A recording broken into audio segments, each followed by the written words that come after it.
సమంత పుట్టినిల్లు చెన్నై అయితే మెట్టినిల్లు హైదరాబాద్.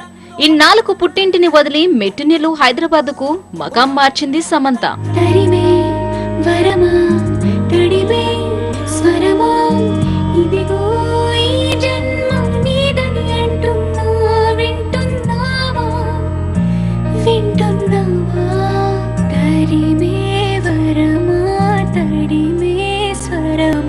సినిమా షూటింగ్ల కోసం చెన్నై నుంచి హైదరాబాద్ కు కాళ్లరిగేలా తిరిగిన ఈ చిన్నది ఇన్నాళ్లకు బుద్ధి తెచ్చుకుంది. ఈ ఎండల్లో పడి గ్లామర్, డబ్బు రెండూ పోగొట్టుకునే కంటే అత్తారిల్లు లాంటి హైదరాబాద్ కు మకం మార్చడం ఎంతో బెటర్ అని తెలుసుకుంది. వెంటనే రాజధానిలో ఓ కాస్ట్లీ ఇల్లు కొనుక్కుంది.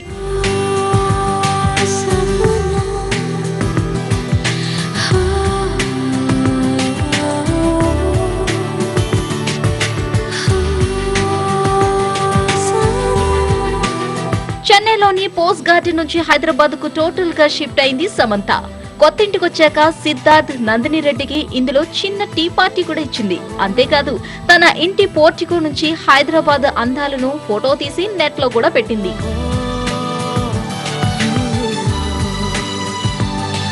ప్రస్తుతం సమంత తెలుగులో ఫుల్ స్వింగ్ మీద ఉంది. మహేష్, రామ్ చరణ్, నాని, నాగ చైతన్య లాంటి హీరోలతో వరుసపెట్టి సినిమాలు చేస్తోంది. టాలీవుడ్ లో ఇన్ని ఆఫర్లు వస్తుంటే అనవసరంగా చెన్నై చుట్టూ చక్కర్లు కొట్టడం టైం వేస్ట్ అని గ్రహించి కాస్త లేట్ అయినా హైదరాబాద్ కు మకం మార్చింది సమంత.